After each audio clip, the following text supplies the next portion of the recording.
ಇವತ್ತು ನಾನು ನವಿಲುಕೋಲು ಮತ್ತು ಆಲೂಗಡ್ಡೆ ಹಾಕಿ ಈಸಿಯಾಗಿ ಪಲ್ಯ ಮಾಡೋದು ಹೇಗೆ ಅಂತ ಹೇಳ್ತೀನಿ.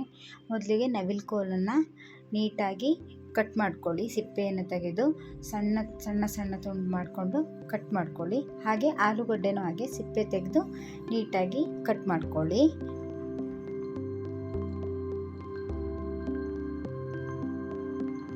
ಹಾಗೆ ನಾನಿಲ್ಲಿ 1 ಟೊಮೊಟೊ, 1 ಈರುಳ್ಳಿ ಮತ್ತು 4 ಹಸಿಮೆಣಸು ಕಟ್ ಮಾಡ್ಕೊಂಡಿದ್ದೇನೆ. ನವಿಲುಕೋಲನ್ನು ಸಣ್ಣ ಕಟ್ ಮಾಡಿಕೊಂಡು ನೀರಿಗೆ ಹಾಕ್ಕೊಂಡಿದ್ದೇನೆ. ಹಾಗೆ ಆಲೂಗಡ್ಡೆಯನ್ನು ಕಟ್ ಮಾಡಿಟ್ಕೊಂಡಿದ್ದೇನೆ. ನಂತರ ಒಂದು ಪ್ಯಾನ್ಗೆ ಸ್ವಲ್ಪ ಎಣ್ಣೆಯನ್ನು ಹಾಕಿ ಕಾದ ನಂತರ ಅದಕ್ಕೆ 1 ಚಮಚ ಆಗುವಷ್ಟು ಕಡಲೆಬೇಳೆ, 1 ಚಮಚ ಆಗುವಷ್ಟು ಉದ್ದಿನಬೇಳೆಯನ್ನು ಹಾಕಿ ಲೋ ಫ್ಲೇಮಲ್ಲಿ ಇಟ್ಟು ಚೆನ್ನಾಗಿ ಫ್ರೈ ಮಾಡಿ.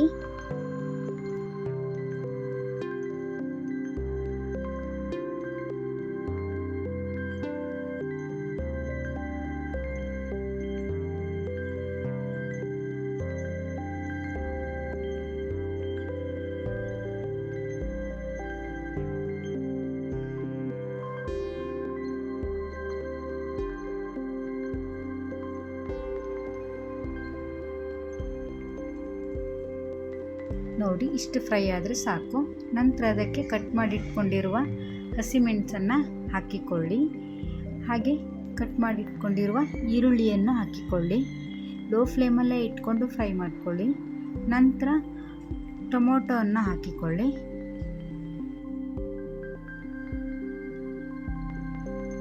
ನಂತರ ಕರಿಬೇವನ್ನು ಹಾಕಿ ಸ್ವಲ್ಪ ಎಲ್ಲವನ್ನು ಫ್ರೈ ಮಾಡ್ಕೊಳ್ಳಿ. ಹೀಗೆ ಲೋ ಫ್ಲೇಮಲ್ಲೇ ಇಟ್ಕೊಂಡು ಫ್ರೈ ಮಾಡ್ಕೊಳ್ಳಿ.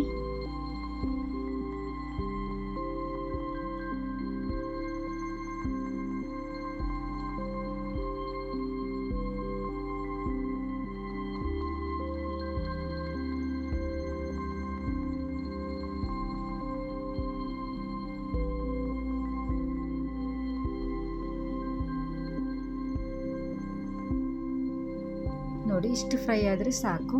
ನಂತರ ಅದಕ್ಕೆ ಕಟ್ ಮಾಡಿಟ್ಕೊಂಡಿರುವ ನವಿಲುಕೋಲನ್ನು ಹಾಕ್ಕೊಳ್ಳಿ. ನೀರನ್ನು ಹಿಂಡಿ ಹಾಕಿಕೊಳ್ಳಿ.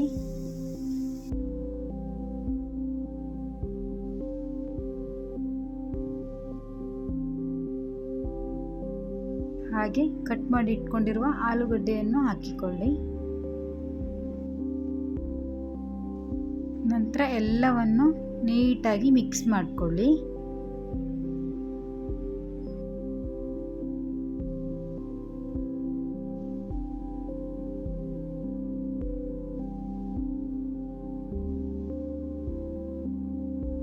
ನೀಟಾಗಿ ಮಿಕ್ಸ್ ಆದ ನಂತರ ಅದಕ್ಕೆ ಸ್ವಲ್ಪ ಅರಿಶಿಣವನ್ನು ಹಾಕಿಕೊಂಡು ಮತ್ತೆ ಚೆನ್ನಾಗಿ ಫ್ರೈ ಮಾಡಿಕೊಳ್ಳಿ.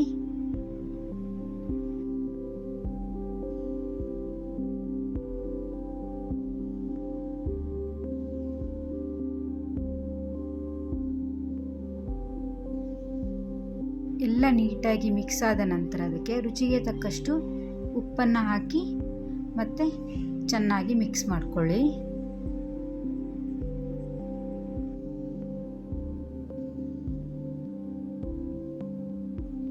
ಉಪ್ಪನ್ನು ಹಾಕಿ ಮಿಕ್ಸ್ ಆದ ನಂತರ ಅದಕ್ಕೆ ಸ್ವಲ್ಪ ಆಗುವಷ್ಟು ನೀರನ್ನು ಹಾಕ್ಕೊಳ್ಳಿ. ತಳ ಹಿಡಿಯುತ್ತೆ, ಅದಕ್ಕೋಸ್ಕರ ಸ್ವಲ್ಪ ನೀರನ್ನು ಹಾಕಿ ಚೆನ್ನಾಗಿ ಮಿಕ್ಸ್ ಮಾಡಿಕೊಂಡು ಲೋ ಫ್ಲೇಮಲ್ಲೇ ಮಿಕ್ಸ್ ಮಾಡ್ಕೊಳ್ಳಿ.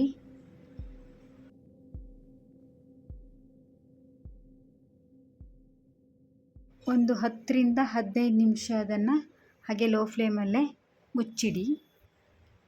ನೋಡಿ, 10 ರಿಂದ 15 ನಿಮಿಷ ಆಗಿದೆ.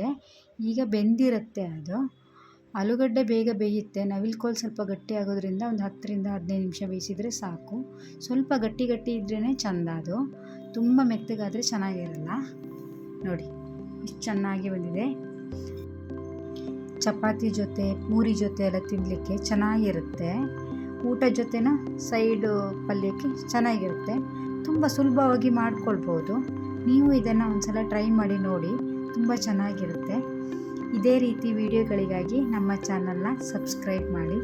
Thank you.